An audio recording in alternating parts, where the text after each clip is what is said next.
Hello dear, कैसे हो आप सभी। आई होप आप सभी अच्छे होंगे। बीआरओ एग्जाम 2026, इसमें अभी बीआरओ का जितनी भी वैकेंसी आई है, जैसे एस्थेटिक का है, ओईएम का है, इलेक्ट्रीशियन का है, हिंदी टाइपिस्ट का है, ऑपरेटर कम्युनिकेशन का है, ड्राफ्टमैन का है, जितनी भी वैकेंसी आई है उस सभी का प्रिपरेशन और भी बेहतरीन बनाने के लिए एक बेहतरीन सा सेशन लेकर के आए हैं मात्र 299 रुपया में, जो कि आपको मिल जाएगा मधुबनी स्टडी सेंटर ऐप पे। ठीक है, ऐप का लिंक आपको नीचे डिस्क्रिप्शन में मिल जाएगा, या फिर वो ऐप प्ले स्टोर पे भी अवेलेबल है मधुबनी स्टडी सेंटर के नाम से।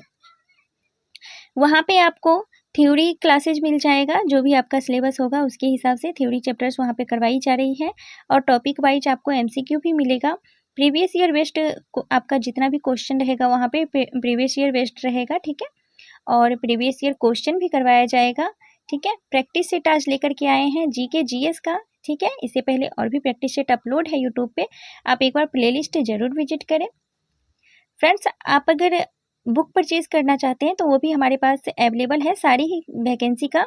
ठीक है, मात्र 299 में ही आपको बुक भी मिल जाएगा। ठीक है, आपको बुक परचेज करने में या फिर ऑनलाइन क्लासेज को आप ज्वाइन करने में कोई भी परेशानी हो रही है, या हमारे पढ़ाए गए किसी क्वेश्चन को लेकर के आपके मन में थोड़ा सा भी कोई भी डाउट है, तो आपको नीचे एक नंबर दिख रहा है, उस नंबर पे आप कॉल या फिर व्हाट्सएप करके आप अपना डाउट क्लियर कर सकते हैं। हमारा नंबर है 8210085103। ठीक है, चलिए आज का क्वेश्चन देखते हैं।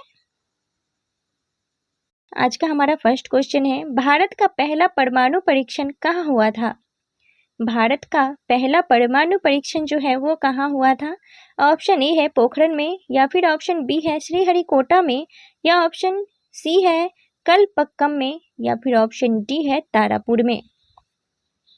तो भारत का पहला परमाणु परीक्षण जो है वो हुआ था पोखरण में। ऑप्शन ए इसका राइट आंसर हो जाएगा। ठीक है, चलिए नेक्स्ट क्वेश्चन देखते हैं। मानव शरीर की सबसे बड़ी ग्रंथि कौन सी है।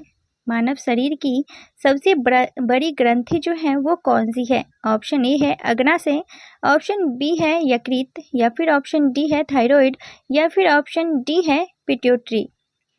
तो मानव शरीर की सबसे बड़ी ग्रंथि जो है वो यकृत है। ठीक है, ऑप्शन बी इसका राइट आंसर हो जाएगा।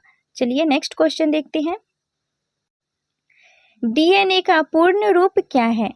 डीएनए का पूरा नाम जो है वो क्या है। ऑप्शन ए है डायोक्सीराइबो न्यूक्लिक एसिड, या फिर ऑप्शन बी है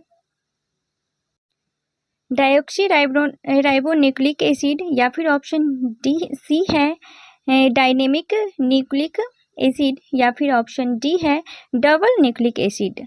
तो डीएनए का पूर्ण रूप जो है वो हो जाएगा डायोक्सीराइबो न्यूक्लिक एसिड। ऑप्शन बी इसका राइट आंसर हो जाएगा।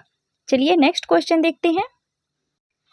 पौधों में जल का परिवहन किस ऊतक द्वारा होता है। पौधों में जल का परिवहन जो है वो किस ऊतक द्वारा होता है। ऑप्शन ए में दिया गया है फ्लोएम, ऑप्शन बी में दिया गया है जाइलम, या ऑप्शन सी है कॉर्टेक्स, ऑप्शन डी है एपिडर्मिस। तो इसका सही आंसर जो है वो बी हो जाएगा। ठीक है, पौधे में जल का परिवहन जो है वो लाइजम ऊतक द्वारा होता है। ठीक है, ऑप्शन बी इसका राइट आंसर हो जाएगा। चलिए नेक्स्ट क्वेश्चन देखते हैं।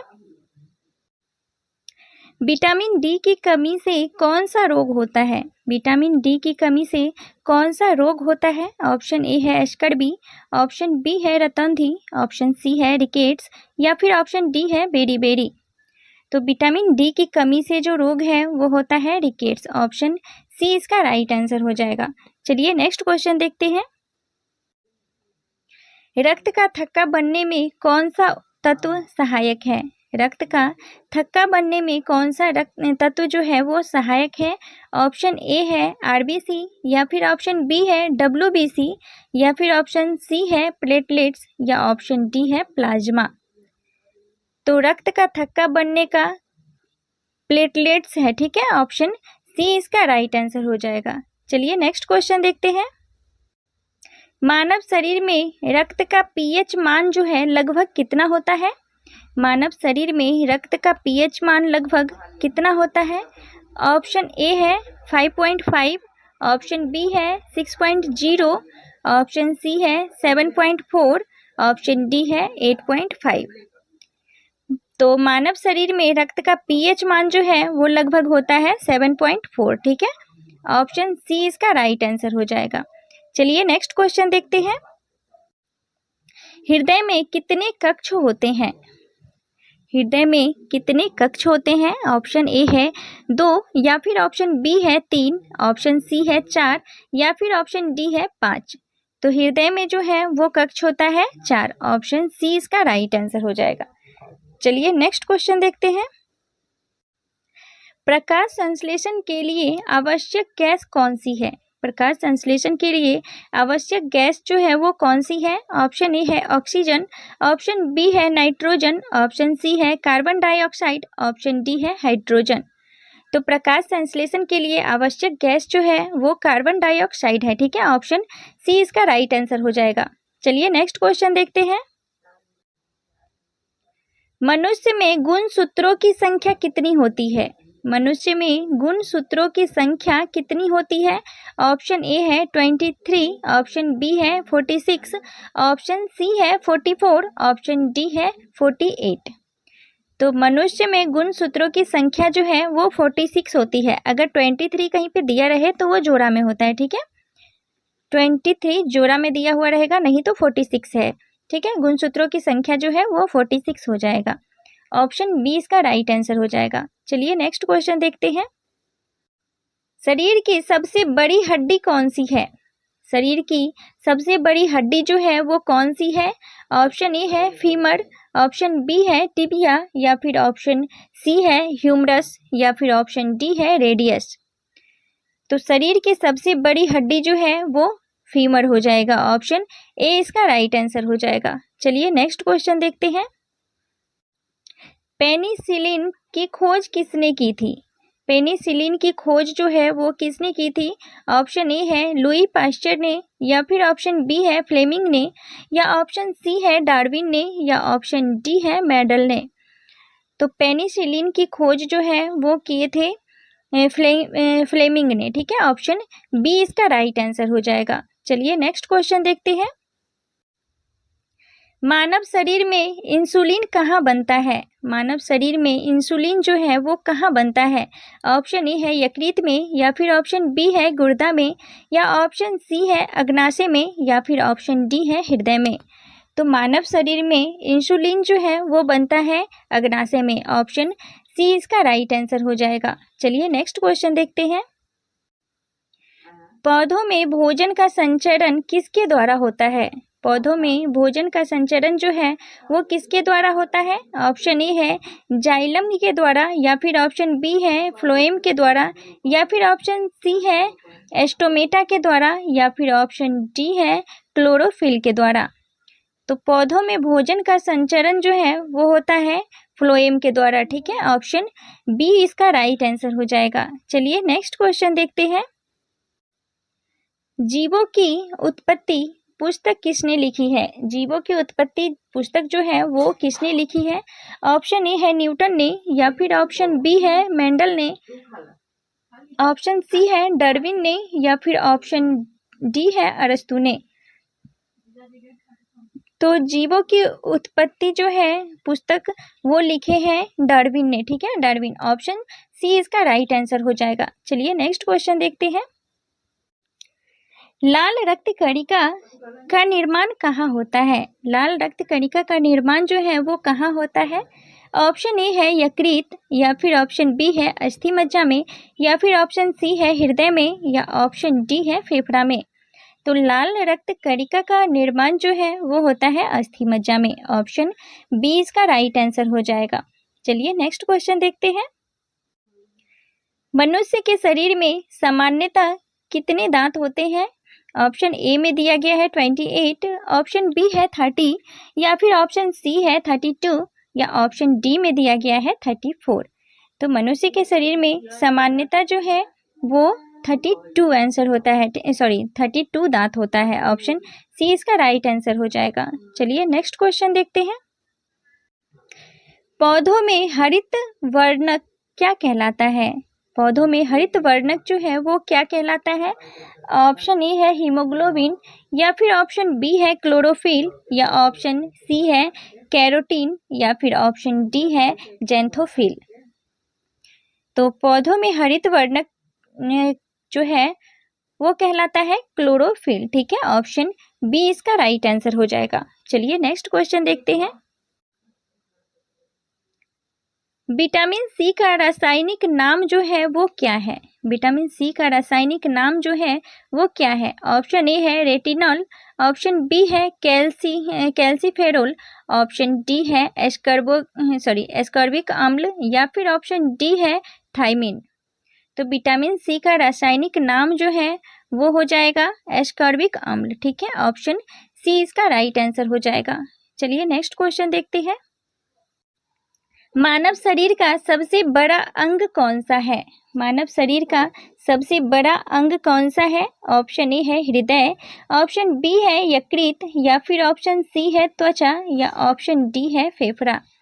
तो मानव शरीर का सबसे बड़ा अंग जो है वो हो जाएगा त्वचा। ऑप्शन सी इसका राइट आंसर हो जाएगा। चलिए नेक्स्ट क्वेश्चन देखते हैं।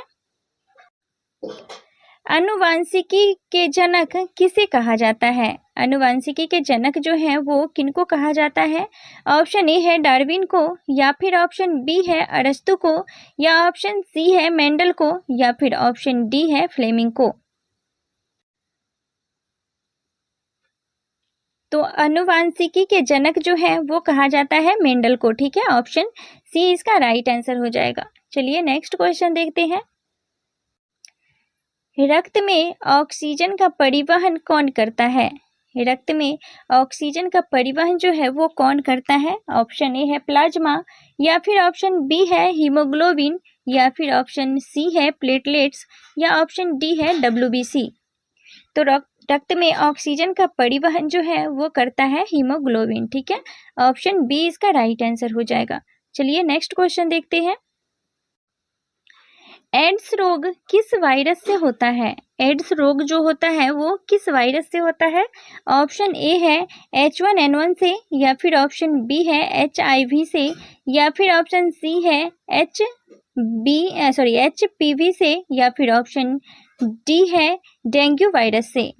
तो एड्स रोग जो है वो होता है HIV से। ठीक है, ऑप्शन बी इसका राइट आंसर हो जाएगा। चलिए नेक्स्ट क्वेश्चन देखते हैं। कोशिका का नियंत्रण केंद्र किसे कहा जाता है? कोशिका का नियंत्रण केंद्र जो है वो किसे कहा जाता है? ऑप्शन ए है राइबोसोम को, या फिर ऑप्शन बी है केंद्रक को, या फिर ऑप्शन सी है माइटोकॉन्ड्रिया को, या फिर ऑप्शन डी है वैक्यूल को। तो कोशिका का नियंत्रण केंद्र जो है वो कहा जाता है केंद्रक को। ठीक है, ऑप्शन बी इसका राइट आंसर हो जाएगा। चलिए नेक्स्ट क्वेश्चन देखते हैं।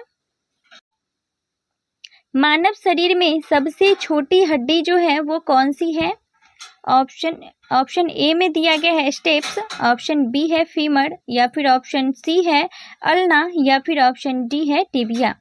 तो मानव शरीर में सबसे छोटी हड्डी जो है वो होती है स्टेप्स। ठीक है, ऑप्शन ए इसका राइट आंसर हो जाएगा। तो ये हमारा आज का आखिरी क्वेश्चन था, 25वां नंबर क्वेश्चन। उम्मीद करते हैं आप लोगों को ये वीडियो पसंद आया होगा। आप अगर BRO के किसी भी एग्ज़ाम में आप अप्लाई किए हैं अभी, जैसे एस्केटिक है, OEM है, इलेक्ट्रीशियन है, और भी जो वैकेंसी है, ऑपरेटर कम्युनिकेशन है, हिंदी टाइपिस्ट है, इस सब का वैकेंसी जो आया हुआ है, इसमें से आप किसी भी एग्ज़ाम में अगर अप्लाई किए हैं और उसका प्रिपरेशन और भी बेहतरीन तरीके से करना चाहते हैं, तो एक बेहतरीन सा सेशन लेकर के आया है मधुबनी स्टडी सेंटर, जो कि आपको मात्र 299 रुपये में मिल रहा है। बस लिमिटेड ऑफर है, कुछ ही दिन के लिए ये है। ठीक है, तो ऐप का लिंक आपको नीचे डिस्क्रिप्शन में है, या फिर वो ऐप प्ले स्टोर पे भी अवेलेबल है मधुबनी स्टडी सेंटर के नाम से। ठीक है, वहाँ पे आपको प्रीवियस ईयर क्वेश्चन बेस्ड आपको जो भी टॉपिक करवाया जाएगा सब प्रीवियस ईयर क्वेश्चन पे रहेगा, और टॉपिक वाइज आपको वहाँ पे MCQ भी मिल जाएगा। लगभग 4-5 हज़ार के करीब आपको MCQ मिलेगा, और प्रैक्टिस सेट तो रोज़ यहाँ पे यूट्यूब पे चलेगा ही। मॉक टेस्ट करवाया जाएगा वहाँ ऐप पे, आपको टॉपिक वाइज क्लास चलेगा, जो भी आपका सिलेबस होगा उसके हिसाब से थ्योरी चैप्टर्स भी वहाँ पे चलेगा। ठीक है, या फिर आप बुक लेना चाहते हैं तो हमारे पास बुक भी अवेलेबल है, उसी ऐप से आप बुक भी परचेज़ कर सकते हैं। फ्रेंड्स, आपको अगर बुक परचेज़ करने में या फिर ऐप डाउनलोड करने में कोई भी परेशानी हो रही है या फिर हमारे पढ़ाए गए किसी क्वेश्चन को लेकर के आपके मन में कोई भी डाउट है, तो आपको यहाँ पे एक व्हाट्सएप नंबर दिख रहा है, उसमें से किसी भी नंबर पे आप यहाँ पे एक ही नंबर दिया गया है। सारे जिस जिस वैकेंसी का है, सभी वैकेंसी का नीचे में आपको डिस्क्रिप्शन में ग्रुप लिंक मिल जाएगा। उस व्हाट्सएप ग्रुप को आप ज़रूर ज्वाइन करें, ठीक है। और थोड़ा सा भी डाउट है आपको तो इस नंबर पे आप व्हाट्सएप करके आप अपना डाउट क्लियर कर सकते हैं, ठीक है। तो जुड़े रहिए हमारे साथ प्रैक्टिस सेट के लिए यूट्यूब पे और थ्योरी क्लासेज के लिए मधुबनी स्टडी सेंटर ऐप पे। मिलते हैं फिर अगले वीडियो में, तब तक के लिए बाय बाय, टेक केयर।